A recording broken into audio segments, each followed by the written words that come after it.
Bonsoir. Aujourd'hui, je vais vous raconter une histoire qui dure depuis 3 siècles. Une histoire enveloppée de mystères et de mythes. Avant de commencer, mettez un like à cette vidéo. Abonnez-vous à la chaîne, ainsi vous ne manquerez pas de nouvelles histoires fascinantes. Et maintenant, installez-vous confortablement, tamisez la lumière et bon visionnage. Imaginez une pièce sans fenêtre, des murs de pierre, des bougies projetant de longues ombres. Des hommes en gants blancs et tabliers se tiennent dans un ordre strict. L'un d'eux tient un compas, un autre une équerre. Un troisième prononce des mots dans une langue qui semble à la fois ancienne et moderne. Que se passe-t-il ici? Une cérémonie religieuse? Une représentation théâtrale? Ou quelque chose de complètement différent? C'est une loge maçonnique. Et si vous pensez savoir ce qu'est la franc-maçonnerie, si vous avez entendu parler de complot, de gouvernement secret et de domination mondiale, oubliez tout cela un instant. Parce que la véritable histoire de la franc-maçonnerie est beaucoup plus complexe, plus contradictoire et plus intéressante que n'importe quelle théorie conspirationniste. D'où viennent ces hommes? Pourquoi cachent-ils leurs rituels? Que signifient leurs étranges symboles? Et surtout, comment un petit groupe de constructeurs s'est-il transformé en l'une des organisations les plus influentes du monde occidental? Pour comprendre la franc-maçonnerie, il faut remonter plusieurs siècles en arrière. Bien avant l'apparition des loges avec leurs cérémonies solennelles, bien avant les discussions philosophiques et les intrigues politiques, il y avait simplement des maçons. Des ouvriers ordinaires qui construisaient des cathédrales, des châteaux, des ponts.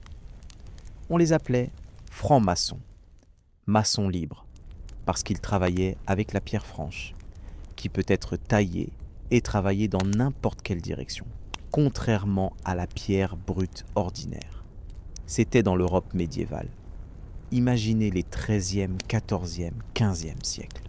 Les cathédrales gothiques s'élèvent vers les cieux. Chartres, Notre-Dame, la cathédrale de Cologne.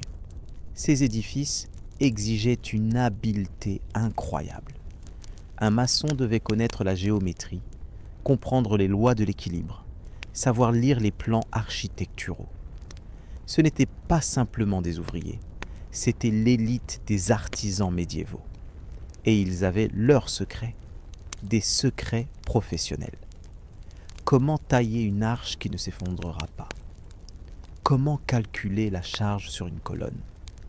Comment créer un vitrail qui durera des siècles? Ces connaissances se transmettaient du maître à l'apprenti oralement, par la pratique, par l'initiation. Parce que dans un monde où n'existait ni brevet ni droit d'auteur, la seule façon de protéger son savoir-faire était de le garder secret. Les maçons s'unissaient en guildes. Les guildes médiévales étaient quelque chose de plus que des syndicats. Elles prenaient soin de leurs membres, établissaient des standards de qualité, régulaient les prix. Mais elles créaient aussi une fraternité. Un maçon, arrivant dans une nouvelle ville, pouvait trouver du travail et un abri auprès de ses confrères de guilde. Pour cela, il devait prouver qu'il était vraiment un maître, montrer une poignée de main spéciale, prononcer certains mots, répondre à des questions particulières. C'étaient les premiers signes de reconnaissance maçonnique. Non pas des symboles mystiques, mais des outils pratiques d'identification dans un monde où n'existait ni carte d'identité ni diplôme. Le mot maçon vient du français maçon, tailleur de pierre. Le mot loge vient du lieu où les maçons se rassemblaient pour se reposer et discuter du travail sur le chantier de construction. Habituellement, c'était une construction temporaire en bois près du bâtiment en cours d'érection. Au XIVe et XVe siècle, apparaît quelque chose de nouveau. Certaines loges commencent à accepter des personnes qui n'étaient pas maçons de profession, des marchands, des prêtres, des nobles, des gens intéressés par l'architecture, la géométrie, la philosophie. On les appelait maçons acceptés ou maçons spéculatifs, par opposition aux maçons opératifs, les vrais constructeurs. Pourquoi cela s'est-il produit? Une des raisons était l'argent. Les riches mécènes pouvait financer les loges, aider les maçons à obtenir des commandes. Une autre raison était le prestige. Être associé à un métier ancien, à une tradition remontant à la nuit des temps, était honorable. Mais il y avait une troisième raison, plus profonde. Au XVIe et XVIIe siècle, le monde changeait. La Réforme avait divisé le monde chrétien. Catholiques contre protestants. La guerre de 30 ans avait dévasté l'Europe. L'intolérance religieuse atteignait son apogée. Et dans ce monde divisé par la foi, les loges maçonniques commençaient à offrir quelque chose d'inhabituel. Un espace où des hommes de différentes religions pouvaient se rencontrer comme frères. Non pas pour débattre de dogmes, mais pour discuter de morale, de philosophie, de science. C'était une approche révolutionnaire. Souvenez-vous, au XVIIe siècle, dans la plupart des pays européens, il n'existait qu'une seule religion officielle. S'en écarter pouvait coûter la vie. Mais les loges maçonniques disaient « Peu importe que tu sois catholique ou protestant, luthérien ou anglican, l'important est que tu crois en Dieu et que tu aspires au perfectionnement moral. » C'était presque incroyablement audacieux. Le 24 juin 1717, Londres. 4 loges maçonniques se réunissent à la taverne Loi et le Grill. Elles prennent une décision historique, s'unir en la Grande Loge d'Angleterre. C'est le moment de naissance de la franc-maçonnerie moderne. Avant cela, existaient des loges éparses avec différentes traditions et rituels. Maintenant, apparaît une structure centralisée, des règles unifiées, une organisation officielle.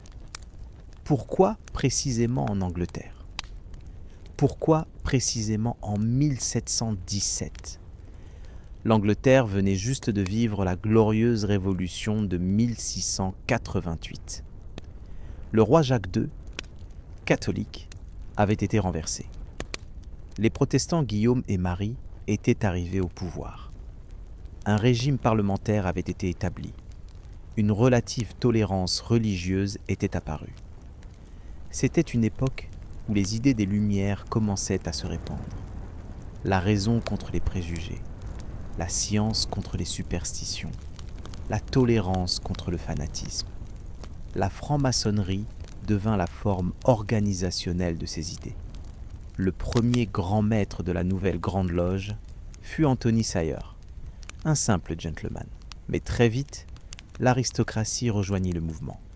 En 1721, le duc de Montagu devint grand maître. Cela donna à la franc-maçonnerie respectabilité et protection. Ce n'était plus simplement une société d'artisans, mais une organisation soutenue par des personnes influentes. En 1723 apparaît un document clé, les Constitutions de James Anderson. Le pasteur presbytérien Anderson systématisa les règles et l'histoire de la franc-maçonnerie. Il créa une légende sur l'origine ancienne de l'ordre, le faisant remonter aux constructeurs du temple de Salomon, aux anciens Égyptiens, même à Adam. Cette histoire était-elle vraie ? Non. C'était une mythologie destinée à donner à la franc-maçonnerie ancienneté et légitimité. Mais les constitutions d'Anderson contenaient aussi des règles réelles. Un maçon doit être un homme libre de bonne réputation. Il doit croire en Dieu, mais sa religion spécifique n'a pas d'importance. Il doit être loyal envers le pouvoir du pays où il vit. Dans la loge sont interdites les discussions sur la politique et la religion qui peuvent mener à des discordes. La loge est un lieu de paix où les hommes se rencontrent comme égaux, indépendamment de leur position sociale. Imaginez comme c'était inhabituel. Un duc et un commerçant assis côte à côte, s'adressant l'un à l'autre frères. Dans la société ordinaire du XVIIIe siècle, c'était impensable. La hiérarchie sociale était rigide. Un aristocrate et un roturier occupaient des mondes différents. Mais dans la loge, au moins symboliquement, tous étaient égaux. Cela ne signifiait pas que la franc-maçonnerie était démocratique au sens moderne, mais elle offrait un espace où les barrières sociales étaient au moins temporairement effacées. la franc-maçonnerie se répand en Angleterre à la vitesse d'un feu de forêt. Dans les années 1730, il y avait déjà des dizaines de loges. Dans les années 1740, des centaines. Et elle traverse les frontières. France, Irlande, Écosse, Allemagne, Italie, Amérique. Partout où voyageaient les marchands britanniques, les officiers, les diplomates, ils apportaient avec eux la franc-maçonnerie. Des loges s'ouvrent à Paris, Hambourg, Rome, Philadelphie, mais partout la franc-maçonnerie ne rencontre pas l'approbation. En 1738, le pape Clément XII publie la bulle In Eminenti, la première d'une série de condamnations papales de la franc-maçonnerie. Il appelle les loges suspectes et interdit aux catholiques d'y entrer sous peine d'excommunication. Pourquoi ? Le pape voit plusieurs dangers. Le premier, le relativisme religieux. Les maçons acceptent des gens de toute foi. Pour l'Église, qui se considérait comme le seul chemin vers le salut, c'est inacceptable. Le deuxième danger, le secret. Des gens se rencontrent en secret, se lient par des serments dont même les prêtres ne connaissent pas le contenu. Que peuvent-ils comploter ? Le troisième danger, l'indépendance. Les loges maçonniques ne sont pas soumises à la hiérarchie ecclésiastique. Elles créent une structure parallèle de loyauté. Pour une institution qui avait été pendant des siècles la seule source d'autorité spirituelle en Europe, c'est une menace. Mais la condamnation du pape n'arrête pas la franc-maçonnerie. Au contraire, dans de nombreux pays, elle continue de croître. En France du XVIIIe siècle, la franc-maçonnerie devient à la mode parmi l'aristocratie et les intellectuels. Les philosophes des Lumières entrent dans les loges. Voltaire est initié maçon en 1778, quelques mois avant sa mort, dans la loge parisienne Les Neuf Sœurs. La cérémonie de son initiation devint un événement. Le vieux philosophe avait 83 ans et il était si faible que la cérémonie dut être simplifiée. Les maçons étaient-ils des révolutionnaires ? La question est complexe. Beaucoup de maçons étaient des réformateurs, partisans des Lumières, des hommes croyant au progrès, à la raison, à l'éducation.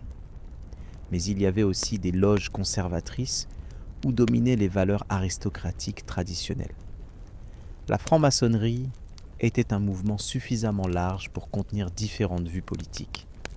La seule chose qui unissait tous les maçons, la foi dans le perfectionnement moral par l'enseignement symbolique.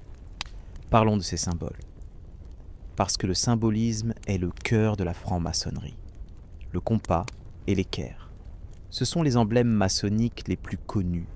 L'équerre symbolise la morale, la droiture, l'honnêteté. Le compas, les limites dans lesquelles le maçon doit maintenir ses désirs et ses passions. Ensemble, ils forment une figure géométrique, souvent avec la lettre G au centre. Que signifie cette lettre ? Il existe différentes interprétations. God, Dieu. Géométrie. La géométrie, que les anciens considéraient comme une science divine. Gnose. Connaissance. La franc-maçonnerie aime l'ambiguïté. Un symbole peut avoir plusieurs niveaux de signification, et chaque maçon le comprend selon son niveau de développement. L'œil dans le triangle, entouré de rayons. L'œil qui voit tout. Il apparaît dans l'iconographie maçonnique au XVIIIe siècle. C'est le symbole de la providence divine, de Dieu qui voit toutes nos actions. Le triangle, la trinité, la perfection, la stabilité. Mais ce symbole existait bien avant la franc-maçonnerie, dans l'art chrétien, dans l'œil d'Horus égyptien ancien. Les maçons ont pris un symbole existant et l'ont rempli de leur propre signification. Les deux colonnes, Jachin et Boaz. Selon la légende biblique, c'étaient deux colonnes de bronze se dressant à l'entrée du temple de Salomon. Dans le symbolisme maçonnique, elles représentent la dualité, force et stabilité, actif et passif, masculin et féminin. Entre les deux colonnes se trouve le chemin du maçon, l'équilibre entre les opposés. Le tablier. Chaque maçon porte un tablier de cuir blanc ou de tissu pendant les cérémonies. C'est l'héritage des maçons opératifs qui portaient des tabliers pour se protéger de la poussière et des éclats de pierre. Mais dans la franc-maçonnerie spéculative, le tablier est devenu le symbole de la pureté et du travail. Plus ancien que la toison d'or ou l'aigle romain, plus honorable que l'étoile et la jarretière. Ainsi les maçons parlent de leur tablier. Le niveau, le fil à plomb, la règle de 24 pouces. Les outils du maçon deviennent des métaphores morales. Le niveau, tous les hommes sont égaux devant Dieu. Le fil à plomb, la droiture et l'honnêteté. La règle, la mesure du temps qu'il faut utiliser sagement. Le marteau de travail, la formation de son caractère. Le ciseau, l'élimination des vices. Mais la franc-maçonnerie n'est pas seulement des symboles. Ce sont des rituels, des cérémonies d'initiation où les symboles prennent vie. Entrons dans une loge maçonnique. Mentalement, bien sûr, parce que physiquement c'est possible seulement pour les initiés. Imaginez une pièce rectangulaire. Les murs sont habituellement bleus ou sombres, décorés de symboles. À l'est, le trône du maître de la loge. À l'ouest, la place du surveillant principal. Au sud, la place du surveillant junior. Au coin, des colonnes. Au centre, un autel avec une Bible ouverte ou un autre livre sacré, selon la loge, une équerre et un compas. La loge s'ouvre cérémonieusement. Le maître frappe du maillet. Les surveillants répondent. Des mots rituels sont prononcés. On vérifie que tous les présents sont des maçons initiés. Les portes se ferment. Sur le seuil se tient un gardien avec une épée, protégeant symboliquement la loge des non-initiés. Maintenant, la loge est prête pour le travail. Qu'est-ce que le travail dans une loge maçonnique ? Cela peut être une cérémonie d'initiation, ou l'élévation d'un maçon au degré suivant, ou simplement une réunion où sont discutées les affaires de la loge, où sont lues des conférences, tenus des débats. Mais le plus dramatique, ce sont les cérémonies d'initiation. Une personne désirant devenir maçon doit être recommandée par 2 maçons actifs. Sa candidature est discutée. Un vote est organisé. Dans les loges traditionnelles, une seule boule noire au vote suffit pour que le candidat soit rejeté, d'où l'expression « recevoir une boule noire », signifiant être rejeté. Si le candidat est accepté, un jour de cérémonie est fixé. Le candidat est appelé profane, non pas dans un sens insultant, mais dans le sens originel du mot, se trouvant devant le temple, n'étant pas encore entré. On le laisse dans une pièce sombre pour réfléchir. C'est la chambre de réflexion, souvent décorée de symboles de mort, un crâne, un sablier, du pain et de l'eau. Sur les murs, des inscriptions philosophiques. Connais-toi toi-même. Si tu persévères, tu seras purifié par les éléments. Ce n'est pas simplement du théâtre, c'est une préparation psychologique. Le candidat doit réfléchir au sérieux de la démarche qu'il entreprend, à la mort et à la renaissance, au fait que l'initiation est une mort symbolique de l'ancienne vie et une naissance nouvelle. On lui propose d'écrire un testament. Pas un vrai, bien sûr, mais symbolique. Que veut-il laisser au monde ? De quel vice veut-il se débarrasser ? Puis commence la cérémonie elle-même. On retire au candidat les objets métalliques, pièces, clés, couteaux. Symboliquement, il entre pauvre, sans attachement matériel. On lui bande les yeux. Il est dans l'obscurité, dans l'ignorance. On le mène à la porte de la loge. On frappe. De l'intérieur, on demande « Qui est là ?» Réponse : un homme libre de bonne réputation qui désire recevoir la lumière de la franc-maçonnerie. La porte s'ouvre. Le candidat est introduit. Il a toujours les yeux bandés, mais sans qu'il y ait des gens autour. Silence. On le guide à travers la pièce. On l'arrête. Le maître de la loge dit « Qui amenez-vous » Le guide répond. Le maître s'adresse au candidat. Pose des questions. Es-tu venu ici librement? Crois-tu en Dieu? Es-tu prêt à prêter serment? Le candidat répond: On l'amène à l'autel. Là, il met un genou à terre, place sa main sur le livre sacré et prononce le serment de garder les secrets de la franc-maçonnerie, le serment d'aider ses frères, le serment d'aspirer au perfectionnement moral. Dans les anciens rituels, le serment incluait de terribles punitions pour sa violation. Que ma gorge soit tranchée, ma langue arrachée. Aujourd'hui, dans la plupart des loges, ces formulations archaïques sont adoucies ou supprimées. Mais l'essence reste une promesse solennelle. Après le serment se produit le moment principal. Le maître dit que la lumière soit. On retire le bandeau des yeux du candidat. Il voit soudainement la loge illuminée. Tous les frères le regardent. Les épées sont pointées vers lui, symboliquement, représentant que la communauté le protège maintenant. On lui présente les symboles, l'équerre, le compas, le livre sacré. On lui explique leur signification. Il n'est plus profane, il est entré, il est apprenti maçon. Mais c'est seulement le premier degré. La franc-maçonnerie a traditionnellement 3 degrés principaux: apprenti, compagnon, maître. Chaque degré a sa propre cérémonie, ses propres leçons, ses propres secrets. L'apprenti apprend les bases, les symboles, l'histoire, les principes moraux. Le compagnon approfond, dit sa compréhension, étudie la géométrie, les arts libéraux, les sciences. Le maître reçoit la leçon ultime sur la mort et l'immortalité. La cérémonie d'élévation au degré de maître est la plus dramatique. Elle raconte la légende d'Hiram Abif, l'architecte légendaire du temple de Salomon. Selon cette légende, Hiram possédait les secrets de la construction. 3 mauvais compagnons voulurent lui arracher ses secrets. Ils l'attaquèrent.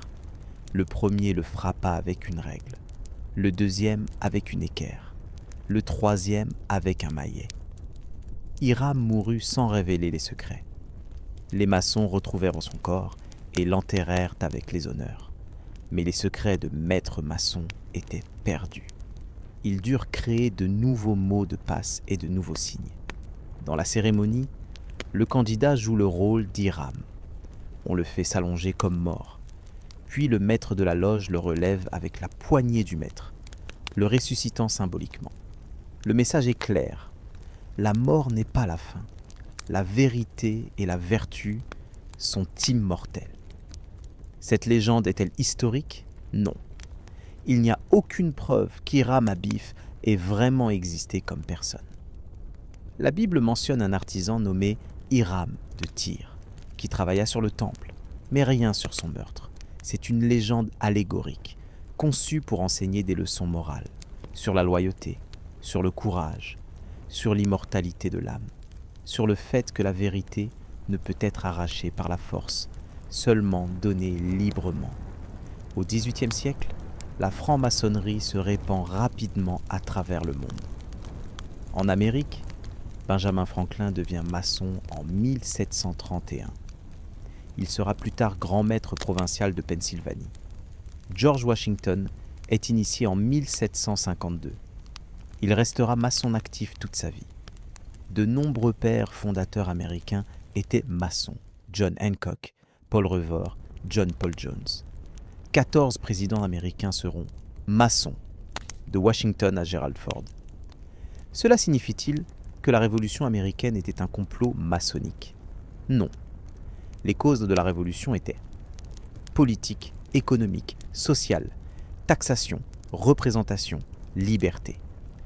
Mais les idéaux maçonniques, liberté, égalité, fraternité, raison, s'alignaient avec les idéaux révolutionnaires.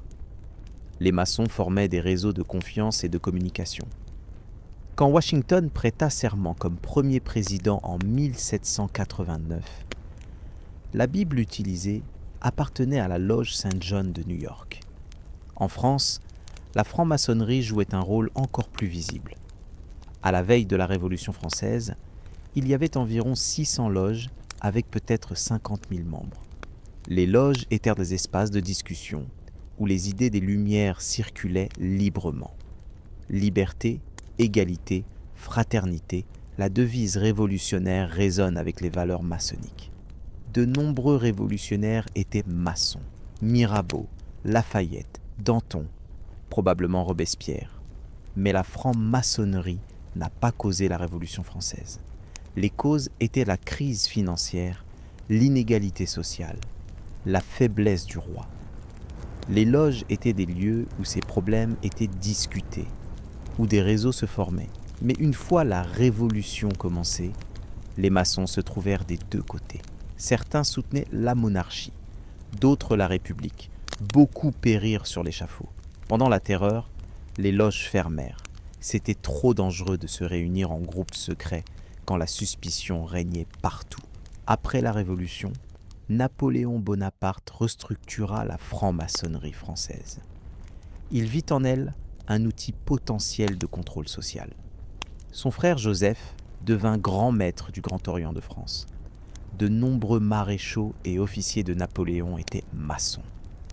Napoléon lui-même n'était probablement pas maçon, bien qu'il y ait des débats. Mais il utilisait la franc-maçonnerie comme moyen d'unifier l'élite de son empire. Partout où les armées napoléoniennes allaient, elles apportaient la franc-maçonnerie, en Italie, en Espagne, en Allemagne, en Pologne. Souvent, les loges devenaient des foyers de résistance au retour de l'Ancien Régime après 1815. En Italie, les Carbonari, une société secrète révolutionnaire, avaient des liens avec la franc-maçonnerie. En Espagne et en Amérique latine, les francs-maçons jouèrent des rôles clés dans les mouvements d'indépendance. Simón Bolívar, le libérateur de l'Amérique du Sud, était franc-maçon. Il fut initié à Cadix en Espagne. José de San Martín, qui libéra l'Argentine et le Chili, était maçon. Benito Juárez, réformateur du Mexique, était maçon. La franc-maçonnerie offrait une idéologie de modernisation. Séparation de l'Église et de l'État. Éducation, constitution, droits de l'homme. Dans Mise Terre, des sociétés dominées par l'Église catholique et les hiérarchies coloniales, c'était révolutionnaire. Mais cela créait aussi des conflits. L'Église catholique intensifia sa lutte contre la franc-maçonnerie. Le pape Léon XIII publia en 1884 l'encyclique Humanum Genus, attaquant violemment la franc-maçonnerie. Il l'accusait de relativisme, de naturalisme, de chercher à détruire l'ordre chrétien.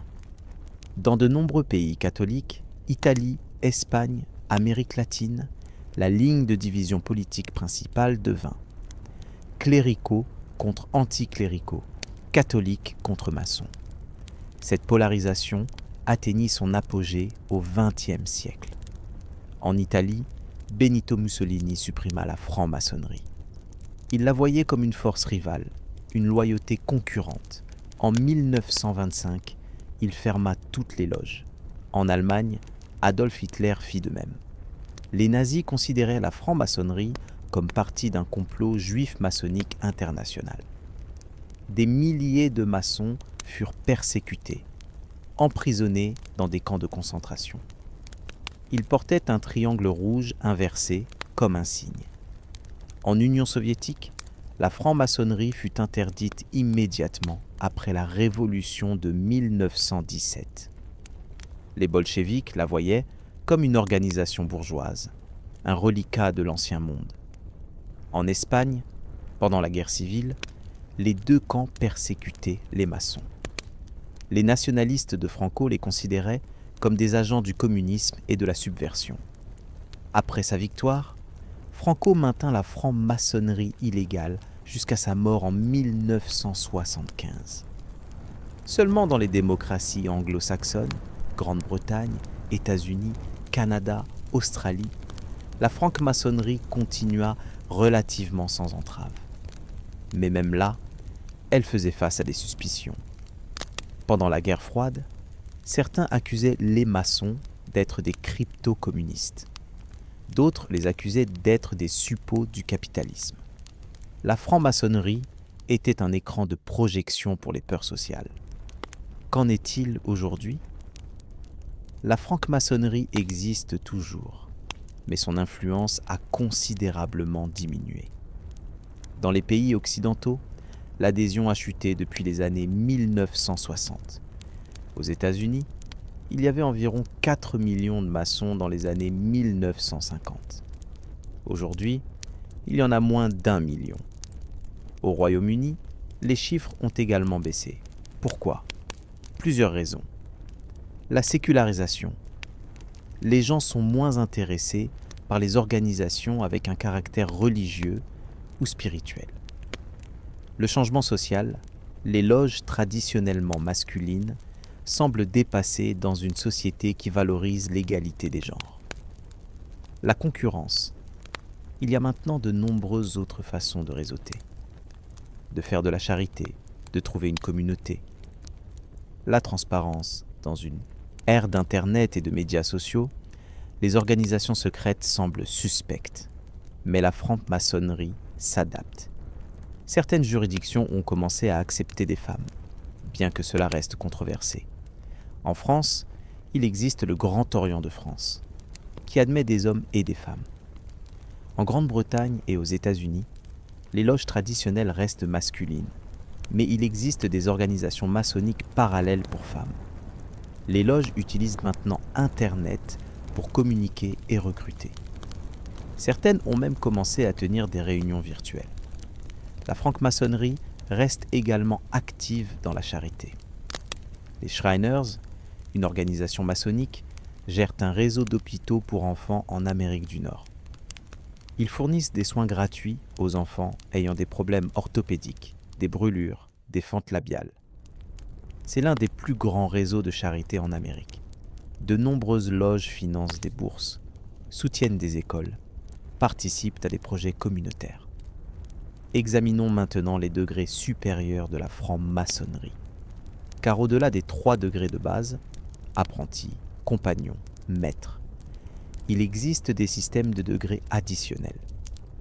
Le plus connu est le rite écossais, qui comporte 33 degrés. Le plus haut degré, le 33e, est purement honorifique, décerné pour service exceptionnel à la franc-maçonnerie. Ces degrés supérieurs ne sont pas supérieurs en termes de pouvoir ou d'autorité. Un maître maçon est un maçon complet. Les degrés additionnels offrent simplement plus d'enseignements, plus d'allégories, plus de symbolisme. Chaque degré a sa propre cérémonie et sa propre leçon morale. Le 4e degré enseigne le devoir et la fidélité. Le 18e degré, souvent appelé le degré de chevalier rose-croix, enseigne la perfection spirituelle et la tolérance religieuse. Le 30e degré est le chevalier kadosh, un degré qui a causé beaucoup de controverses. Sa cérémonie implique des thèmes de vengeance contre la tyrannie et l'intolérance. Certains y ont vu une référence à la destruction des Templiers et une vendetta contre l'Église catholique. L'Église catholique a certainement interprété ainsi. Mais les maçons insistent que c'est purement allégorique, enseignant la résistance à l'oppression en général. Un autre système est le rite d'York, populaire aux États-Unis. Il comprend des degrés appelés Mark Master, Past Master, Most Excellent Master, avant de culminer dans les ordres de chevalerie, l'ordre du Temple. Cet ordre fait référence aux Templiers, les chevaliers médiévaux. Y a-t-il une connexion réelle entre les Templiers et la franc-maçonnerie ? Presque certainement non. Les Templiers furent supprimés en 1312. La franc-maçonnerie spéculative émergea dans les années 1600. Il y a un écart de 3 siècles. Aucune preuve de continuité organisationnelle. Mais la légende des Templiers, chevaliers justes persécutés par le pouvoir corrompu, était trop attrayante pour ne pas être incorporée dans la mythologie maçonnique. Au XVIIIe siècle, plusieurs degrés maçonniques ont été créés avec des thèmes templiers. Cela nous amène à une question importante. Qu'est-ce qui est secret dans la franc-maçonnerie ? Aujourd'hui, Pas grand-chose. Les rituels maçonniques ont été publiés d'innombrables fois. Vous pouvez les trouver en ligne, dans des livres. Les symboles sont bien connus. L'organisation n'est pas cachée. Les loges ont des adresses, des sites web, des plaques sur leurs bâtiments. Ce qui reste confidentiel sont 3 choses. Premièrement, les modes de reconnaissance, poignée de main, mot de passe, signe. Ces derniers permettent aux maçons de s'identifier mutuellement. Deuxièmement, les noms des membres. Traditionnellement, un maçon ne révèle pas qui d'autre est maçon sans permission. C'est une question de vie privée. Troisièmement, et le plus important, l'expérience personnelle des rituels. Parce que les rituels maçonniques sont destinés à être vécus, pas simplement lus. Vous pouvez lire la description d'une cérémonie d'initiation, mais ce n'est pas la même chose que d'être le candidat aux yeux bandés, sentant l'incertitude, puis voyant soudainement la lumière. Le secret n'est pas dans l'information, mais dans l'expérience transformatrice. C'est ce que les maçons veulent protéger, non pas des faits, mais le pouvoir de la première rencontre avec les symboles. Parlons maintenant de quelques-uns des mythes et théories conspirationnistes autour de la franc-maçonnerie. Le mythe le plus persistant. Les maçons contrôlent le monde. Ils forment un gouvernement secret, manipulant les événements en coulisses. Cette idée apparaît au XVIIIe siècle et n'a jamais vraiment disparu. En 1797, un prêtre jésuite français, l'abbé Augustin Barruel, publia un livre accusant les maçons et les Illuminati d'avoir orchestré la Révolution française dans le cadre d'un complot pour détruire le christianisme. En 1798, un physicien écossais, John Robison, publia un livre similaire. Ces livres établirent le modèle de la pensée conspirationniste anti-maçonnique. Mais examinons logiquement. Si les maçons contrôlaient le monde, pourquoi aurait-il été interdit par Hitler, Mussolini, Franco, Staline? Pourquoi aurait-il été persécuté et emprisonné? Les véritables détenteurs de pouvoir ne persécutent généralement pas eux-mêmes. Plus fondamentalement, la franc-maçonnerie n'a aucun mécanisme de contrôle centralisé. Les loges sont indépendantes. Les grandes loges coordonnent mais ne commandent pas. Il n'y a pas de chef suprême de toute la franc-maçonnerie mondiale. Un autre mythe, la franc-maçonnerie est une religion ou un culte satanique. Ni l'un ni l'autre n'est vrai. La franc-maçonnerie exige la croyance en un être suprême, mais n'offre pas de doctrine spécifique sur Dieu, l'au-delà ou le salut. Elle n'a pas de théologie. Elle n'offre pas de sacrement. Elle n'est pas un chemin vers Dieu, mais un système moral illustré par des symboles. Un maçon reste un membre de sa propre religion, chrétien, juif, musulman, hindou. Quant au satanisme, c'est une accusation basée sur l'incompréhension.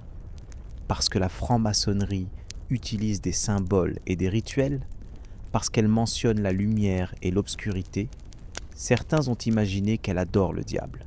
Mais il n'y a rien de satanique dans le contenu maçonnique. Les rituels parlent de vertu, de morale, de foi en Dieu. Le seul lien avec le satanisme existe dans l'imagination de critiques hostiles. Un mythe connexe. Les Illuminati, en 1776, un professeur bavarois nommé Adam Weishaupt fonda une société secrète appelée l'Ordre des Illuminati. Son but était de promouvoir la raison, la laïcité, le libéralisme contre le pouvoir de l'Église et de la monarchie. Weishaupt recruta certains membres dans les loges maçonniques. Mais les Illuminati n'étaient pas la franc-maçonnerie. C'était une organisation séparée, et ils ne durèrent pas longtemps. En 1785, le gouvernement bavarois interdit toutes les sociétés secrètes. L'ordre des Illuminati fut supprimé. Weishaupt s'enfuit et passa le reste de sa vie dans l'obscurité. Les Illuminati cessèrent d'exister comme organisation. Pourtant, le mythe survécut. Aujourd'hui, les Illuminati sont un incontournable de la culture pop et de la théorie conspirationniste, une élite secrète omnipotente manipulant le monde. Pourquoi ces mythes persistent-ils? Plusieurs raisons psychologiques et sociales. Les humains aiment les modèles et les explications. Un monde contrôlé par une élite secrète est plus facile à comprendre qu'un monde chaotique et aléatoire. Blâmer une conspiration offre un bouc émissaire pour des problèmes complexes. Et les sociétés secrètes, par leur nature même, invitent à la spéculation. Le secret crée un vide que l'imagination remplit. La franc-maçonnerie a aussi été utilisée politiquement. Dans les années 1920 et 30, les régimes autoritaires utilisèrent l'antimaçonnisme comme outil de propagande. Blâmer les maçons unissait différents groupes d'ennemis, libéraux, juifs, communistes selon le régime, dans une seule conspiration imaginaire. C'était une technique efficace de manipulation politique. Aujourd'hui, la franc-maçonnerie fait face à des défis différents. Dans une société qui valorise la transparence et l'ouverture, que signifie être une société secrète ou discrète? Comment attirer de jeunes membres quand les rituels semblent archaïques? Comment rester pertinent quand les anciennes formes d'association, clubs, fraternités, loges sont en déclin? Certaines loges répondent en devenant plus ouvertes. Elles organisent des portes ouvertes, des expositions publiques, des conférences. Elles expliquent que le secret maçonnique est simplement une discrétion respectueuse, pas un complot. Elles soulignent leur travail caritatif et leur contribution communautaire. Elles modernisent leurs rituels pour les rendre plus accessibles aux membres contemporains. D'autres loges insistent pour maintenir la tradition. Elles croient que la franc-maçonnerie perd son essence si elle devient trop transparente, trop moderne. Que les rituels, même s'ils semblent démodés, portent une sagesse accumulée sur des siècles. Que le mystère et le symbolisme sont précisément ce qui rend la franc-maçonnerie unique et précieuse. C'est un débat continu au sein de la franc-maçonnerie. Une chose est claire, la franc-maçonnerie n'est plus la force sociale qu'elle était au XVIIIe et XIXe siècle. Son influence politique est minimale, ses nombres diminuent, mais elle continue d'exister, adaptant et persistant. Peut-être parce qu'elle remplit encore certains besoins humains fondamentaux, le besoin de rituels, de communauté, de sens, de connexion avec la tradition. Explorons maintenant la franc-maçonnerie dans différentes cultures. Car la franc-maçonnerie, bien que née en Europe occidentale, s'est répandue partout dans le monde, s'adaptant aux contextes locaux. En Inde, sous la domination coloniale britannique, des loges furent établies dès le XVIIIe siècle. Des Indiens commencèrent à être initiés au XIXe siècle. Certains leaders indépendantistes étaient maçons, bien que le mouvement indépendantiste dans son ensemble n'était pas maçonnique. Au Japon, la franc-maçonnerie arriva au début du XXe siècle avec les Occidentaux. Les Japonais pouvaient rejoindre, mais la langue et les barrières culturelles limitaient l'adhésion. Pendant la Seconde Guerre mondiale, les loges fermèrent. Après la guerre, elles rouvrirent avec l'occupation américaine. Aujourd'hui, il y a des loges au Japon, principalement pour expatriés, mais aussi quelques Japonais. En Afrique, la franc-maçonnerie fut introduite par les colons européens.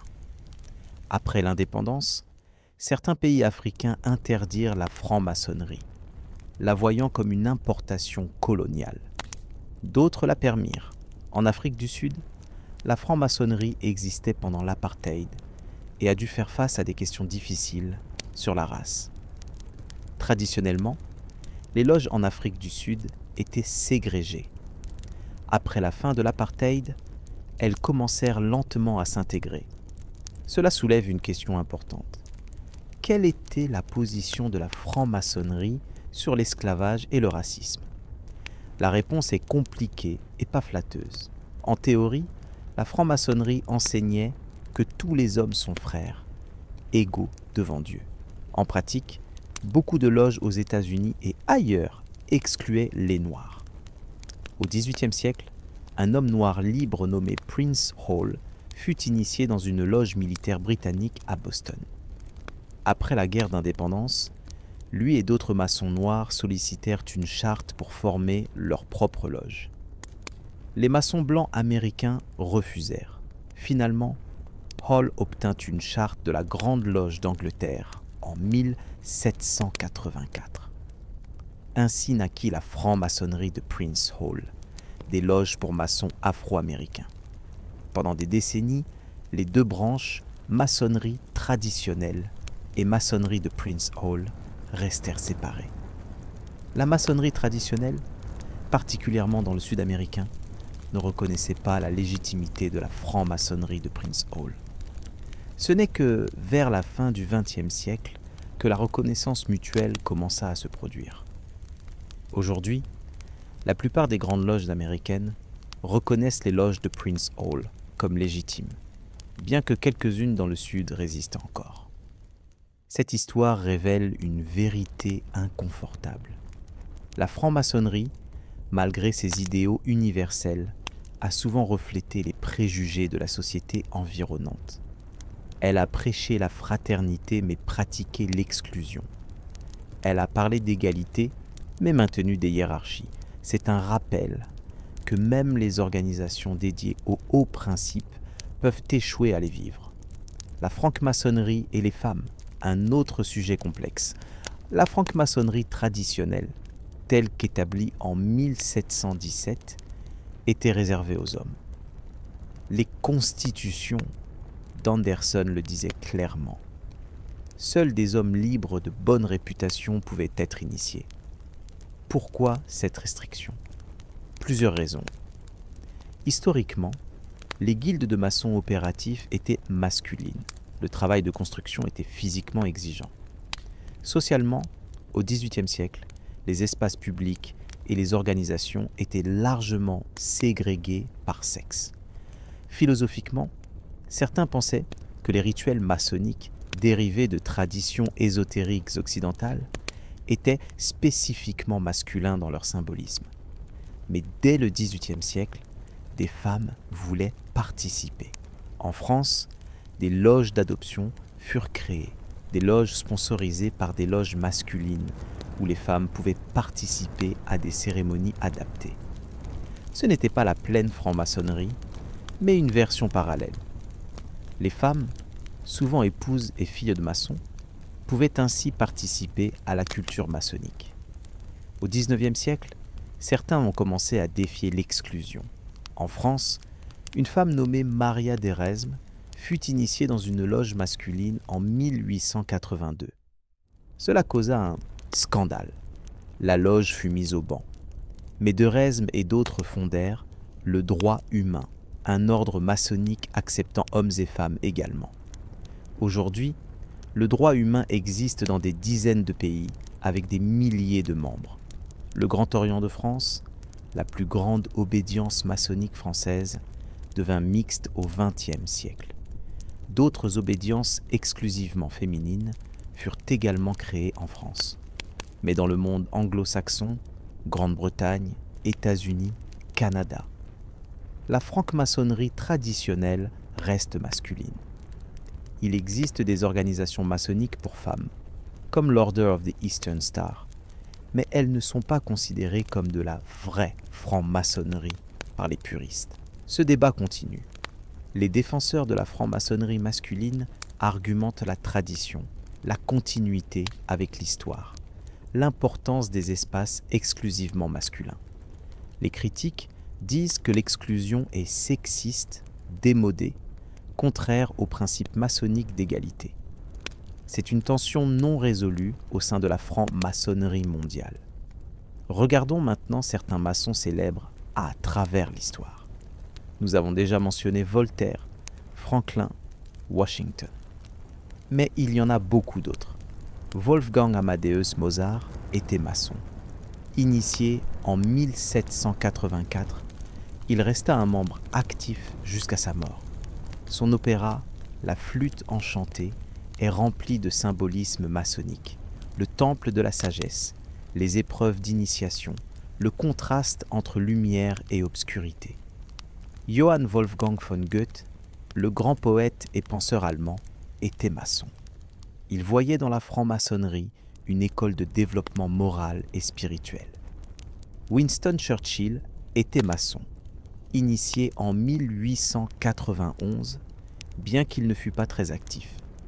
Harry Truman, président américain, était un maçon dévoué et même grand maître de la Grande Loge du Missouri. Dans le domaine artistique, Oscar Wilde, Mark Twain, Rudyard Kipling, Sir Arthur Conan Doyle, tous maçons. Dans la science, Alexander Fleming, découvreur de la pénicilline. Dans l'exploration, Roald Amundsen, premier homme au pôle sud. Dans l'aviation, Charles Lindbergh. La liste est longue et variée, mais être maçon ne signifiait pas être d'accord sur tout. Ces hommes avaient des opinions politiques différentes, des philosophies différentes, des vies différentes. Ce qu'ils partageaient était une affiliation à une organisation, une exposition à ses symboles et rituels, peut-être un réseau de contacts. Mais la franc-maçonnerie ne dictait pas leurs actions ou leurs croyances. Un aspect souvent négligé de la franc-maçonnerie est sa contribution à la culture populaire et aux rituels publics. Les cérémonies de pose de première pierre, par exemple. Quand un bâtiment public important était construit, un hôpital, une école, un monument, il était courant d'avoir une cérémonie maçonnique de pose, de pierre angulaire.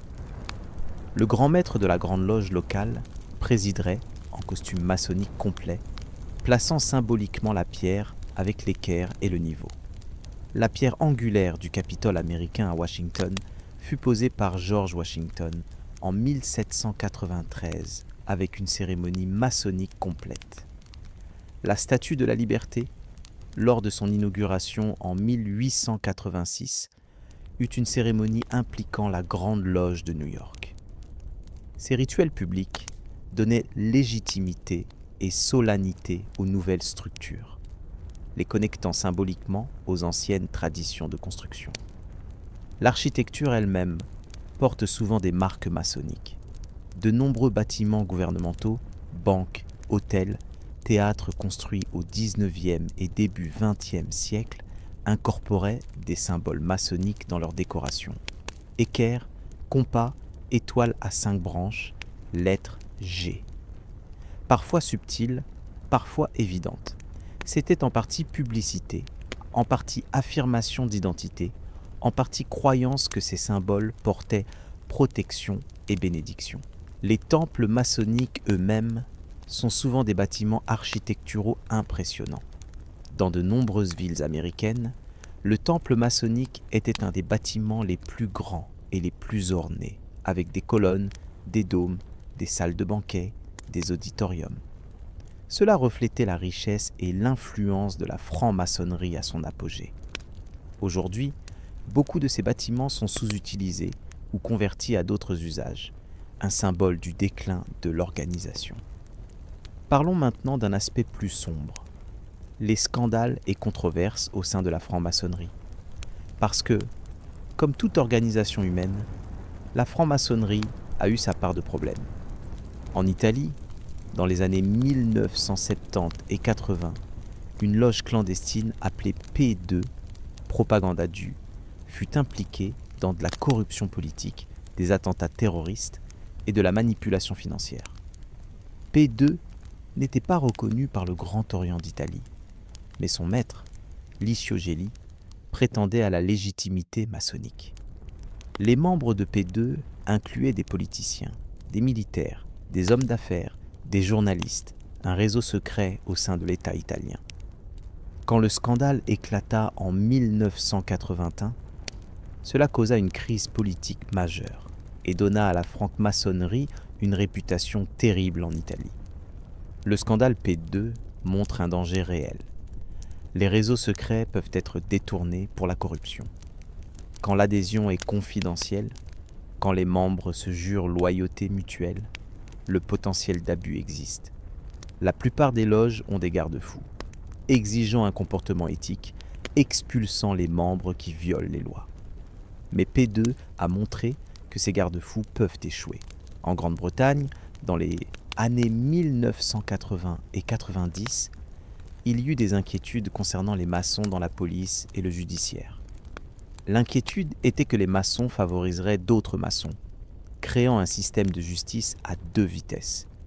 Un rapport parlementaire recommanda que les policiers et juges révèlent leur adhésion maçonnique.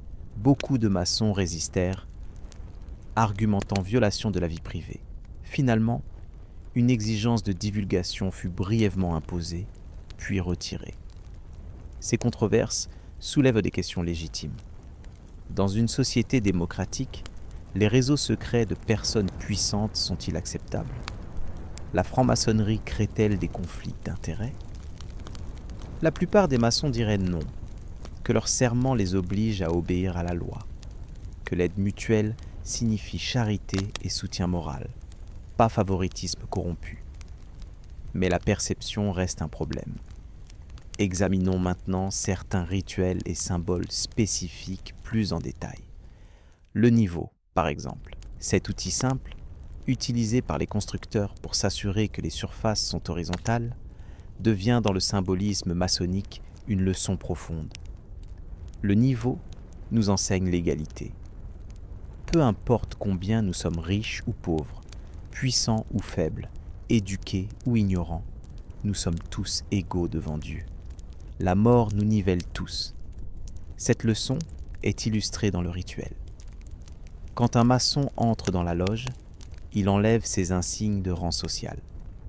Le général et le soldat, le juge et l'accusé, le patron et l'employé, tous portent le même tablier blanc simple. Tous s'appellent frères.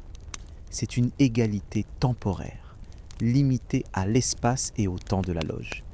Mais c'est puissant précisément parce que c'est rare. Le compas enseigne une leçon différente. Un compas dessine des cercles, établit des limites. Dans le symbolisme maçonnique, il représente la maîtrise de soi, garder nos désirs et passions dans les limites appropriées, ne pas permettre à l'avidité, la luxure, la colère de gouverner nos vies, dessiner un cercle autour de nos impulsions et vivre à l'intérieur. L'équerre, l'outil qui assure les angles droits, symbolise la rectitude morale. Agir équitablement, être honnête dans nos transactions, traiter les autres comme nous voudrions être traités. L'équerre et le compas ensemble représentent l'équilibre entre la moralité extérieure, comment nous traitons les autres, et la discipline intérieure, comment nous nous gouvernons nous-mêmes. La lettre G au centre des symboles a déjà été mentionnée, mais approfondissons. Dans l'interprétation la plus simple, c'est God, Dieu. La franc-maçonnerie est théiste. Elle exige la croyance en un être suprême, mais elle ne définit pas Dieu. Chaque maçon apporte sa propre compréhension. Yahvé, Allah, Brahma, le grand architecte de l'univers. Cette ambiguïté, délibérée, permet aux hommes de foi différentes de se réunir. G peut aussi signifier géométrie. Dans la pensée ancienne et médiévale, la géométrie était considérée comme divine, l'étude des formes et proportions par lesquelles Dieu créa l'univers. Platon écrivit que nul n'entre ici s'il n'est géomètre à l'entrée de son académie. La géométrie révélait l'ordre sous-jacent du cosmos. Pour les maçons opératifs, c'était l'outil fondamental de leur métier. Pour les maçons spéculatifs, c'est une métaphore de la recherche de la vérité. G pourrait même signifier gnosis, connaissance, en particulier connaissance spirituelle. La franc-maçonnerie, bien que n'étant pas une religion, a des éléments d'ésotérisme. Elle cherche à transmettre la sagesse à travers les symboles. Elle croit en la transformation de soi par l'illumination. Ce n'est pas simplement apprendre des faits, mais atteindre un niveau plus élevé de compréhension. L'œil qui voit tout, ce symbole a acquis une vie propre dans la culture populaire, souvent associée aux Illuminati et au contrôle. Mais dans le contexte maçonnique, c'est simplement un rappel de la présence divine. Dieu voit tout. Nous ne pouvons cacher nos actions ou nos pensées à Dieu. Par conséquent, nous devrions vivre comme si nous étions toujours observés, avec intégrité, même lorsque personne d'autre ne regarde. Intéressant, ce symbole apparaît également sur le billet d'$1 américain, l'œil au sommet de la pyramide inachevée. Beaucoup ont spéculé que c'est un symbole maçonnique, preuve que les maçons contrôlent l'Amérique. La réalité est plus prosaïque. Le design fut adopté en 1782 pour le Grand Sceau des États-Unis. Il n'a pas été créé par des maçons, bien que certains designers auraient pu être maçons. Le symbolisme est patriotique. L'œil de Providence bénissant la nouvelle nation, la pyramide représentant la force et la durabilité. Les deux colonnes, Jachin et Boaz, méritent plus d'attention. Dans le temple de Salomon, selon 1er Roi chapitre 7, ces colonnes se tenaient à l'entrée mais ne supportaient rien. Elles étaient décoratives et symboliques. Jachin signifie « il établira » et Boaz signifie « en lui est la force ». Ensemble, ils représentent la stabilité et la puissance de Dieu. Dans le symbolisme maçonnique, les colonnes prennent des significations additionnelles. Elles représentent les dualités de l'existence, jour et nuit, soleil et lune, masculin et féminin, force et beauté. Le chemin maçonnique passe entre elles, non pas choisir un extrême, mais trouver l'équilibre. Le candidat entre dans le temple entre les deux colonnes, symbolisant l'entrée dans un état d'équilibre. Parlons maintenant de la chambre de réflexion, mentionnée plus tôt. C'est l'une des parties les plus psychologiquement intenses du rituel maçonnique, utilisée principalement en Europe continentale plutôt que dans la franc-maçonnerie anglo-saxonne. Le candidat est placé seul, dans une petite pièce sombre, meublée d'un crâne, d'un sablier, de pain, d'eau, de soufre, de sel. Sur les murs sont écrits des maximes. Souviens-toi de ta mort. Si la curiosité te conduit ici, va-t'en. Si tu crains d'être éclairé sur tes défauts, tu seras mal parmi nous. Le candidat est invité à écrire un testament philosophique, répondant à des questions comme « Quels sont les devoirs de l'homme envers Dieu, envers soi-même, envers l'humanité? Que signifie la mort pour vous? Qu'espérez-vous gagner de la franc-maçonnerie ?» C'est une confrontation avec la mortalité et le sérieux de la démarche. Pas un jeu, pas un club social, mais un engagement envers la transformation personnelle. Le crâne n'est pas là pour effrayer, mais pour rappeler que la vie est courte, que nous devons l'utiliser sagement. Le sablier, le temps s'écoule. Le pain et l'eau, les nécessités de base, se dépouiller du superflu. Le soufre et le sel, éléments alchimiques de purification.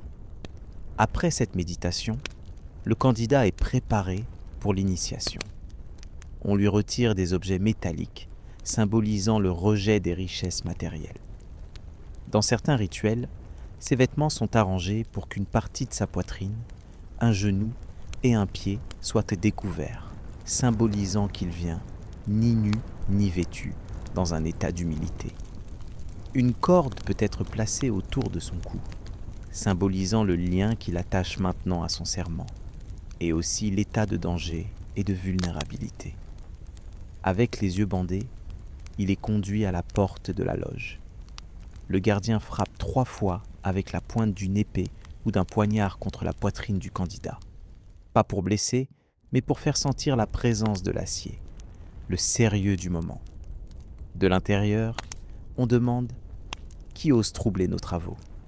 Le guide répond « Un homme libre de bonne réputation qui désire être instruit dans les mystères de la franc-maçonnerie. » La porte s'ouvre. Le candidat entre dans un espace qu'il ne peut voir, mais qu'il sent rempli de présence. Il y a souvent de la musique solennelle, Mozart, Beethoven, d'autres compositeurs qui étaient maçons. Le silence est interrompu seulement par les questions rituelles, les réponses, les pas du candidat guidé autour de la loge dans une série de voyages symboliques. Chaque voyage représente une phase de développement. Dans certains rituels, le premier voyage est chaotique. On fait du bruit autour du candidat. On simule des obstacles, représentant le chaos du monde profane. Le deuxième voyage est moins tumultueux, symbolisant le début de l'ordre. Le troisième voyage est calme, symbolisant la paix trouvée dans la sagesse. À chaque étape, le candidat apprend une leçon. Finalement, il arrive à l'autel. Là, agenouillé, la main sur le volume de la loi sacrée, la Bible dans les pays chrétiens, la Torah dans les loges juives, le Coran dans les loges musulmanes, il prête son obligation. Ce n'est pas simplement un serment, mais une obligation, quelque chose qui le lie moralement.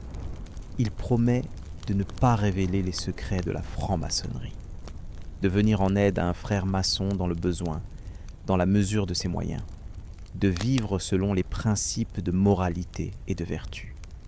Dans les anciens rituels, l'obligation incluait des pénalités terribles pour la trahison. Que ma gorge soit tranchée d'une oreille à l'autre, ma langue arrachée par la racine et enterrée dans le sable de la mer à marée basse. Ces formulations horrifiques datent d'une époque plus violente. Aujourd'hui, la plupart des loges les ont supprimées ou les prononcent seulement symboliquement. L'obligation elle-même, le serment de fidélité et de secret, reste. Après l'obligation vient le moment de révélation. Que la lumière soit. Le bandeau est retiré. Le candidat voit soudainement la loge illuminée de tous côtés. Les frères se tiennent en cercle autour de lui, certains tenant des épées pointées vers lui, non en menace, mais en protection. Il est entouré, il est accepté, il n'est plus seul. C'est un moment émotionnel puissant.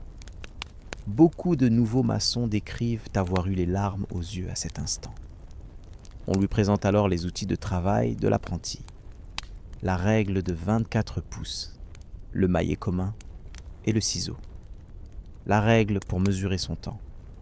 8 heures pour travailler, 8 heures pour se reposer, 8 heures pour servir Dieu et aider un frère dans le besoin. Le maillet et le ciseau pour tailler sa pierre brute, c'est-à-dire se perfectionner moralement, enlever les aspérités de son caractère, devenir une pierre polie qui s'intègre harmonieusement dans l'édifice de l'humanité. Il apprend le signe, l'attouchement, poignée de main et le mot de passe de l'apprenti. Ces secrets pratiques lui permettront de s'identifier auprès d'autres maçons. Mais le vrai secret, comme nous l'avons dit, n'est pas dans ces détails techniques, c'est dans l'expérience transformatrice du rituel lui-même. Les degrés suivants, compagnons et maîtres, approfondissent et élargissent ces leçons. Le compagnon apprend davantage sur les arts libéraux et les sciences, sur la manière dont le maçon médiéval devait être non seulement un artisan, mais un homme éduqué. Il étudie les 5 ordres d'architecture, toscan, dorique, ionique, corinthien, composite. Il apprend la géométrie, l'arithmétique, l'astronomie. Tout cela symboliquement, il n'est pas censé devenir architecte, mais comprendre que la connaissance élève l'homme. Le degré de maître comme mentionné enseigne la leçon ultime. La mort et ce qui peut survivre à la mort. Le candidat joue le rôle d'Hiram Abif dans un drame rituel. Il est tué par 3 mauvais compagnons qui veulent lui arracher les secrets du maître maçon. Il refuse de les révéler, même face à la mort. Les assassins le frappent 3 fois et le tuent. Son corps est caché, puis retrouvé et enterré. Mais les maçons décident de le ressusciter. Le vénérable maître le relève de la tombe avec la poignée du maître, le 5 points de la fraternité. Pied contre pied, genou contre genou, poitrine contre poitrine, main dans le dos, bouche à l'oreille. C'est une étreinte totale, symbole de l'union complète entre frères. En le relevant, le maître murmure dans son oreille le nouveau mot de passe du maître, qui remplace les secrets perdus avec Hiram. Quelle est la leçon ? Plusieurs niveaux. Premièrement, l'intégrité vaut plus que la vie. Hiram aurait pu sauver sa vie en trahissant sa confiance, mais il choisit la mort. Deuxièmement, la vérité ne peut être obtenue par la force ou la violence. Les assassins voulaient les secrets sans faire le travail de les mériter. Troisièmement, bien que le corps meure, quelque chose survit. L'âme, la réputation, l'influence, les œuvres. Hiram est mort, mais il est immortel dans la mémoire et dans les principes qu'il représente. C'est une allégorie puissante, particulièrement dans un siècle, le XVIIIe, où les questions de vie après la mort, d'immortalité de l'âme, étaient vivement débattues. La franc-maçonnerie ne donne pas de réponse théologique définitive. Elle présente un drame symbolique et laisse chaque maçon en tirer sa propre signification selon sa foi personnelle. Au-delà de ces 3 degrés de base, comme mentionné, il y a les degrés additionnels du rite écossais et du rite d'York. Ces degrés élaborent des thèmes variés. Certains sont chevaleresques, inspirés des croisades et des Templiers. D'autres sont mystiques, explorant des idées kabbalistes ou rosicruciennes. D'autres encore sont philosophiques, examinant l'éthique, la justice, la nature de Dieu. Par exemple, le 18e degré du rite écossais, chevalier Rose-Croix, enseigne la tolérance religieuse à travers une allégorie élaborée. Le candidat cherche la parole perdue à travers différentes traditions religieuses, pour finalement découvrir que la vérité transcende les formes religieuses particulières. C'est un message de pluralisme religieux, radical pour son époque et encore pertinent aujourd'hui. Le 30e degré, chevalier Kadosh, est plus militant. Son rituel implique la vengeance contre la tyrannie et l'oppression. Historiquement, cela a été interprété comme faisant référence à la suppression des Templiers par le roi Philippe le Bel de France et le pape Clément V au XIVe siècle. Le candidat jure de combattre le fanatisme et l'intolérance. Pour certains, c'était une critique voilée de l'Église catholique et de la monarchie absolue. Ces degrés supérieurs ne sont pas obligatoires. Un maçon peut rester au 3e degré, maître maçon toute sa vie et être considéré comme pleinement maçon. Les degrés additionnels sont optionnels pour ceux qui désirent explorer davantage le symbolisme et la philosophie. Ils n'accordent aucun pouvoir ou autorité supplémentaire au sein de la loge de base. C'est une distinction importante que beaucoup de non-maçons ne comprennent pas. Examinons maintenant la franc-maçonnerie dans le contexte du XXIe siècle. Comment une organisation fondée il y a 3 siècles reste-t-elle pertinente dans un monde de smartphones, de médias sociaux, de sécularisation croissante? C'est le défi auquel la franc-maçonnerie fait face. Certains argumentent que la franc-maçonnerie offre quelque chose que la vie moderne ne fournit pas, le rituel. Dans une société largement sécularisée, beaucoup de gens manquent de rituels significatifs. Les rites de passage, naissance, passage à l'âge adulte, mariage, mort, sont devenus banalisés ou purement commercialisés. La franc-maçonnerie offre des rituels profonds, symboliques, qui marquent le développement personnel. Elle offre aussi la communauté. Dans une époque d'atomisation sociale, où les gens sont souvent isolés malgré les réseaux sociaux numériques, la loge fournit un espace de connexion réelle face à face. Des hommes de différents âges, professions, origines se rencontrent régulièrement, non pas pour faire des affaires ou discuter de sport, mais pour participer à quelque chose de significatif ensemble. Elle offre la continuité avec l'histoire. Porter le même tablier, prononcer les mêmes mots, exécuter les mêmes gestes que des générations avant, vous crée un sens de connexion à quelque chose de plus grand que soi. Dans un monde obsédé par la nouveauté et le changement, il y a quelque chose d'ancrant dans la tradition. Et elle offre un cadre pour la réflexion morale. Pas de prédication, pas de dogme, mais des symboles et des histoires qui invitent à la contemplation. Comment devrais-je vivre? Quelles sont mes responsabilités envers les autres? Comment puis-je devenir une meilleure version de moi-même? Ces questions éternelles sont explorées à travers les leçons maçonniques. Mais la franc-maçonnerie fait aussi face à des obstacles. Le déclin de l'adhésion continue. Les jeunes hommes sont moins attirés par les organisations fraternelles traditionnelles. Le temps requis, réunions régulières, mémorisation de rituels, participation à des cérémonies, semble excessif dans des vies déjà surchargées. Le secret, même s'il est surtout symbolique, rend les gens mal à l'aise dans une culture de transparence. La franc-maçonnerie tente de s'adapter. Certaines loges ont des sites web, des pages Facebook, des comptes Instagram. Elles publient des photos de leurs activités caritatives, de leurs événements sociaux. Elles essaient de démystifier la franc-maçonnerie, de montrer qu'ils sont des hommes ordinaires faisant des choses positives. Mais cela crée une tension. Comment être une société mystérieuse tout en étant transparent? Certaines loges expérimentent avec des formats modernisés, des réunions plus courtes, des rituels abrégés, plus d'accent sur la discussion philosophique et moins sur la mémorisation. Utilisation de la technologie pour faciliter la communication. Mais cela rencontre contre la résistance de traditionalistes qui croient que simplifier les rituels détruit leur pouvoir. La question des femmes reste non résolue dans la franc-maçonnerie anglo-saxonne. Dans un monde où l'égalité des genres est de plus en plus la norme, comment justifier l'exclusion des femmes? Certains maçons argumentent qu'il n'y a rien de mal à avoir des espaces exclusivement masculins, tout comme il existe des organisations exclusivement féminines. D'autres admettent que cela semble démodé, mais sont réticents à changer la tradition. En France et dans d'autres pays européens, la franc-maçonnerie mixte et féminine prospère relativement. Le Grand Orient de France, avec son mélange d'hommes et de femmes, est l'une des plus grandes obédiences en Europe. Des ordres exclusivement féminins comme la Grande Loge féminine de France sont actifs et en croissance. Cela montre qu'il existe différents modèles de franc-maçonnerie au XXIe siècle.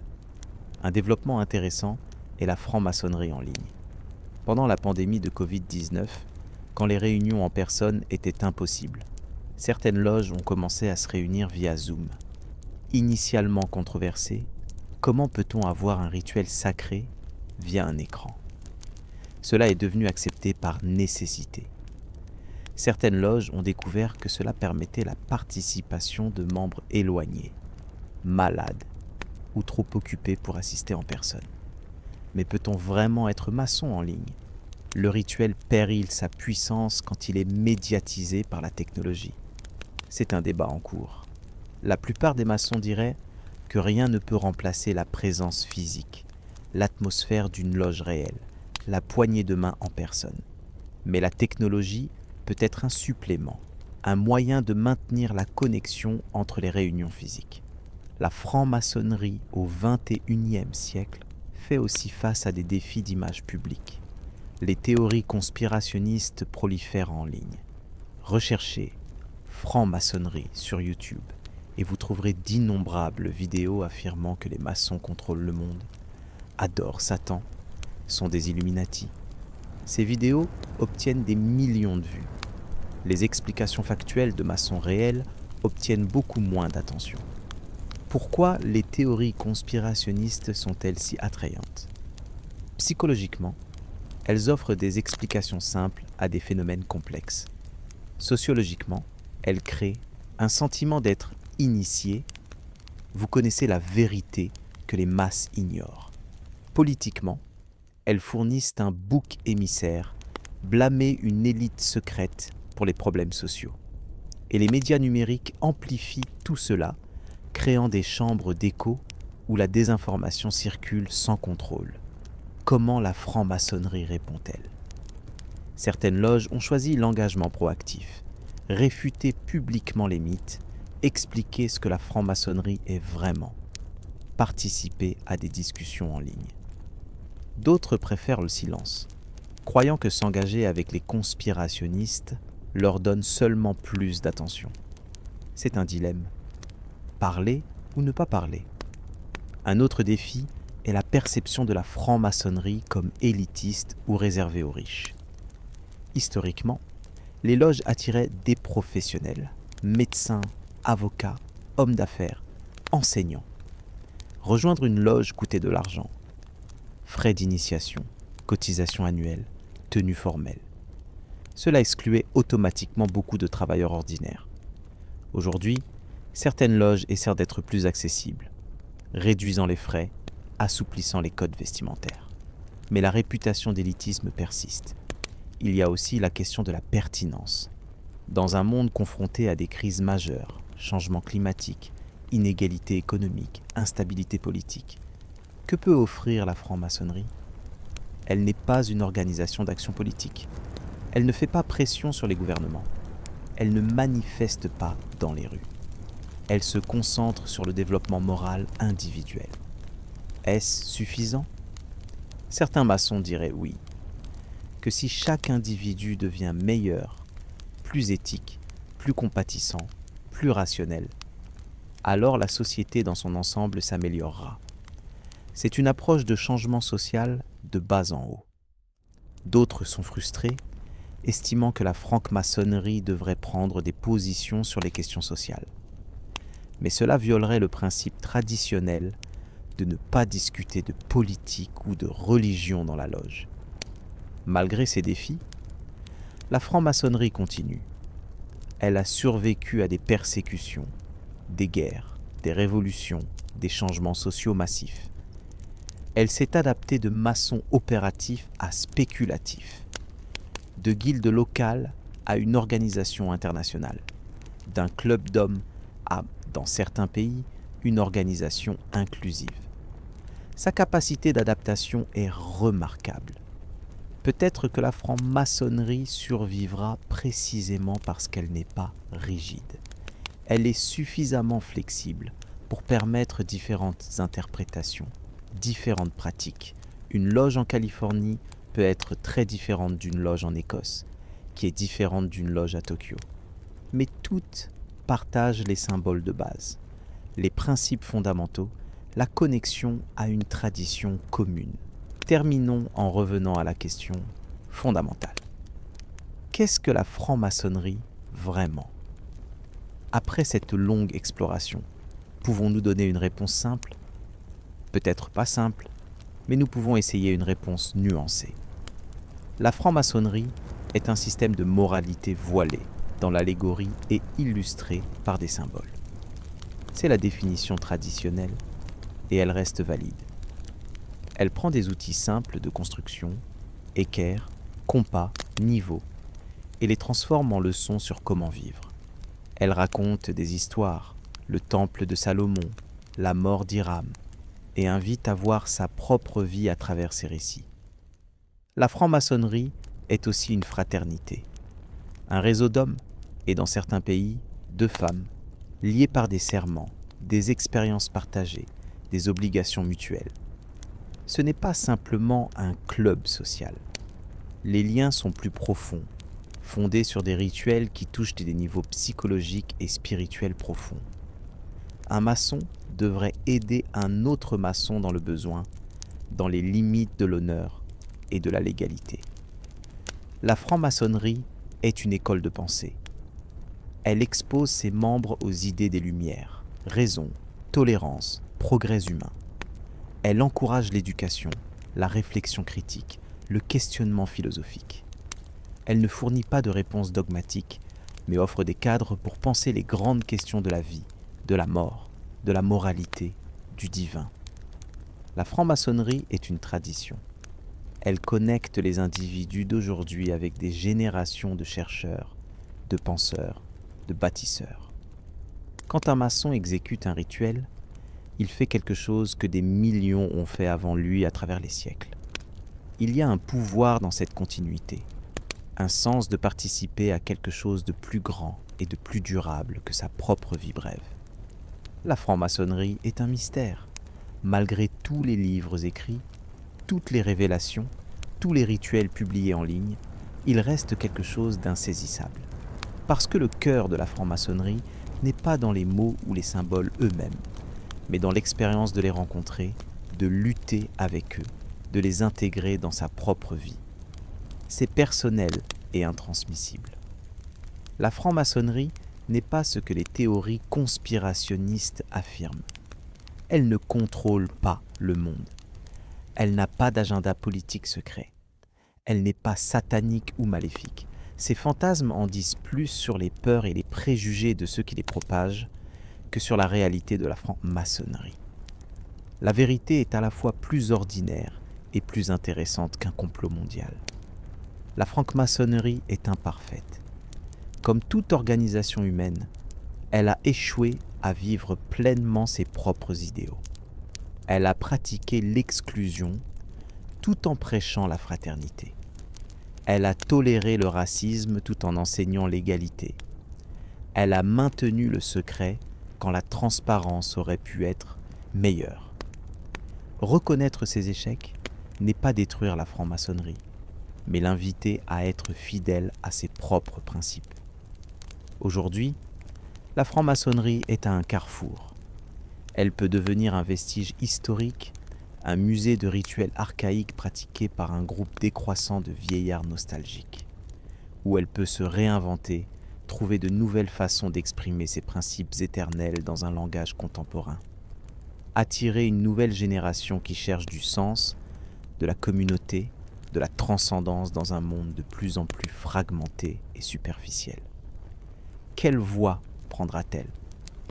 Cela dépend des maçons eux-mêmes, de leur volonté de changer sans perdre l'essentiel, de leur capacité à communiquer leurs valeurs sans trahir leur intégrité, de leur courage à être à la fois fidèles à la tradition et ouverts au futur. L'histoire de la franc-maçonnerie est l'histoire d'hommes cherchant quelque chose de plus que le matérialisme, plus que le conformisme social, plus que la vie ordinaire et non examinée. Ils ont créé des espaces, ces enceintes sans fenêtres éclairées par des bougies, où ils pouvaient explorer les profondeurs de l'existence humaine à travers le symbolisme et le rituel, où ils pouvaient se rencontrer comme égaux, comme frères, unis non par le sang ou la nationalité ou la classe, mais par des idéaux partagés. Cette quête est-elle toujours pertinente au XXIe siècle ? Beaucoup diraient oui, peut-être plus que jamais. Dans un monde de distraction constante, de communication superficielle, de polarisation et de division, l'idée d'un espace consacré à la réflexion profonde, à la connexion authentique, à l'unité à travers la diversité, cette idée a une valeur réelle. La franc-maçonnerie ne sauvera pas le monde. Elle ne résoudra pas les grandes crises de notre temps. Mais elle peut, pierre par pierre, individu par individu, contribuer à construire quelque chose de meilleur. C'est la métaphore centrale, après tout, les maçons sont des bâtisseurs. Ils construisent des édifices physiques et des édifices moraux. Ils se construisent eux-mêmes et ils construisent la société. Chaque maçon est une pierre brute qui doit être taillée, polie, façonnée pour s'intégrer dans le grand temple de l'humanité. C'est le travail d'une vie. Le maillet et le ciseau ne cessent jamais de frapper. Il y a toujours plus d'aspérité à enlever, plus de polissage à faire. Le perfectionnement moral est un processus sans fin. On ne devient jamais un maître parfait, seulement un étudiant perpétuel. Et peut-être que c'est la leçon ultime de la franc-maçonnerie. Pas des réponses définitives, mais une invitation à continuer à chercher. Pas une destination, mais un voyage. Pas un accomplissement, mais un effort continuel. Le temple n'est jamais terminé. La construction continue. Génération après génération, les maçons ajoutent leurs pierres à l'édifice, contribuant à quelque chose qui les dépassera. Voilà l'histoire de la franc-maçonnerie. Des maçons médiévaux construisant des cathédrales à une organisation mondiale de millions de membres. Des secrets professionnels de tailleurs de pierre à des allégories morales et philosophiques. De guildes locales à une fraternité internationale. D'une acceptation prudente de la diversité religieuse à un idéal d'universalisme. De la persécution et du secret à la respectabilité et la semi-transparence. C'est une histoire complexe, contradictoire, fascinante, une histoire de lumière et d'ombre, de nobles idéaux et d'échecs humains, de mystères authentiques et de mythes fabriqués. Une histoire qui continue encore, écrite dans les loges qui se réunissent ce soir, dans les rituels exécutés, dans les nouvelles initiations, dans les réflexions silencieuses des hommes et des femmes, cherchant à donner un sens à leur existence. Et maintenant, alors que cette histoire touche à sa fin, nous revenons à cette pièce sans fenêtre où nous avons commencé. Les bougies brûlent toujours. Les hommes en tablier blanc se tiennent toujours dans leur ordre. Les symboles, l'équerre, le compas, les colonnes, l'œil qui voit tout, attendent patiemment de révéler leur signification à ceux qui ont des yeux pour voir. La porte de la loge reste à la fois ouverte et fermée. Ouverte à ceux qui cherchent sincèrement, qui frappent avec un cœur ouvert et un esprit curieux. Fermée à ceux qui viennent par simple curiosité, sans volonté de s'engager dans le travail difficile de la transformation personnelle. C'est ainsi depuis 3 siècles. C'est ainsi que cela continuera. Les secrets de la franc-maçonnerie sont cachés en pleine vue. Ils sont dans les symboles que tout le monde peut voir, mais que peu comprennent vraiment. Ils sont dans les rituels qui sont publiés, mais dont le pouvoir ne peut être saisi que par l'expérience. Ils sont dans les leçons morales qui sont simples à énoncer, mais difficiles à vivre. Le secret n'est pas l'information, mais la transformation. Si vous voulez comprendre la franc-maçonnerie, ne cherchez pas de révélations sensationnelles ou de complots cachés. Regardez plutôt les principes qu'elle proclame: la fraternité, la charité, la vérité, la tolérance, le perfectionnement moral. Regardez comment elle utilise le symbolisme pour enseigner ses principes. Regardez comment elle crée une communauté autour de ses valeurs. C'est là que se trouve la vraie franc-maçonnerie. L'histoire de la franc-maçonnerie n'est pas terminée. Elle continue de s'écrire dans les loges du monde entier. Elle continue de s'adapter aux nouveaux contextes, aux nouvelles générations, aux nouveaux défis. Elle porte en elle 3 siècles de tradition, mais elle n'est pas prisonnière du passé. Elle regarde vers l'avenir, se demandant quelle forme elle prendra dans les décennies et les siècles à venir. Et peut-être que c'est approprié. Parce que la franc-maçonnerie a toujours été sur le bâtiment, la construction, la création de quelque chose de nouveau à partir de matériaux anciens. Les cathédrales médiévales que les maçons opératifs construisaient prenaient des générations à achever. De même, le temple métaphorique que les maçons spéculatifs construisent, le temple de l'humanité perfectionnée, est le travail non pas d'une génération, mais de toutes les générations. Chaque maçon pose sa pierre. Certaines pierres sont remarquables, placées dans des positions proéminentes. D'autres sont cachées dans les fondations, invisibles mais essentielles. Toutes sont nécessaires. Toutes contribuent à la force et à la beauté de la structure. Et quand un maçon meurt, son travail reste, incorporé dans l'édifice qui continue de croître. C'est la promesse de l'immortalité que la franc-maçonnerie offre, pas une immortalité personnelle garantie. Elle ne fait pas de telles promesses théologiques, mais l'immortalité de ce qui est bon, vrai, beau dans les actions humaines. L'immortalité de l'idée qu'il vaut la peine de lutter pour devenir meilleur. Même si le perfectionnement n'est jamais complètement atteint. L'immortalité de la fraternité qui transcende les divisions humaines. Hiram Abif, l'architecte légendaire, est mort. Mais il vit encore dans chaque maçon qui prête serment, qui refuse de trahir ses principes, qui se relève après l'échec. Les 3000 ans qui nous séparent du temple de Salomon ne sont rien quand le même esprit anime les bâtisseurs. Les siècles s'effacent.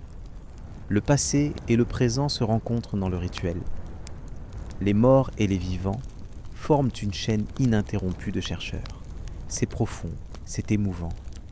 C'est ce qui rend la franc-maçonnerie plus qu'un simple club social.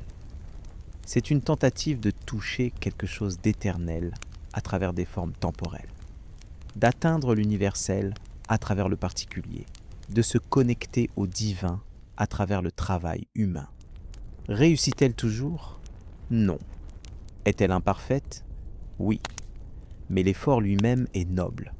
Et maintenant, notre voyage à travers l'histoire de la franc-maçonnerie arrive à sa conclusion.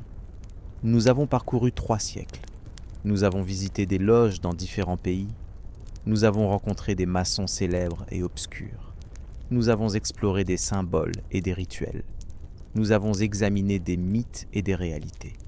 Nous avons vu la franc-maçonnerie dans sa gloire et dans ses échecs. Qu'en retenons-nous? Peut-être ceci. La franc-maçonnerie est un phénomène humain remarquable, une tentative de créer de l'ordre, du sens, de la communauté à travers le symbolisme et le rituel. Une école de pensée morale sans dogme religieux. Une fraternité qui transcende, du moins en théorie, les divisions qui déchirent l'humanité. Une tradition qui relie le présent au passé et au futur. Elle n'est ni aussi sinistre que ses détracteurs le prétendent, ni aussi parfaite que ses partisans le voudraient. Elle est simplement humaine, avec toutes les grandeurs et les faiblesses que cela implique. Et peut-être que c'est suffisant. Peut-être que la valeur de la franc-maçonnerie réside précisément dans sa nature profondément humaine, dans son effort imparfait mais persistant pour rendre les hommes meilleurs. Les bougies dans la loge brûlent plus bas maintenant. La cérémonie touche à sa fin. Bientôt, les frères enlèveront leur tablier, éteindront les lumières, fermeront la porte et retourneront au monde profane. Mais quelque chose restera. L'expérience partagée, les leçons apprises, les liens forgés et la promesse silencieuse de revenir, de continuer le travail, de poursuivre la construction. Parce que le travail n'est jamais terminé. Il y a toujours plus de pierres à tailler, plus de frères à accueillir, plus de sagesse à chercher. Le temple est éternellement inachevé, éternellement en construction. Et c'est bien ainsi. Car dans l'achèvement se trouve la stagnation. Dans l'effort continu se trouve la vie. Voilà l'histoire de la franc-maçonnerie. Puisse-t-elle vous avoir intéressé, éclairé, peut-être surpris? Si vous avez des idées pour de nouvelles histoires, proposez-les dans les commentaires. Abonnez-vous à la chaîne pour ne pas manquer les prochains récits. Mettez un like si cette exploration vous a plu. Et surtout, continuez à chercher, à questionner, à apprendre.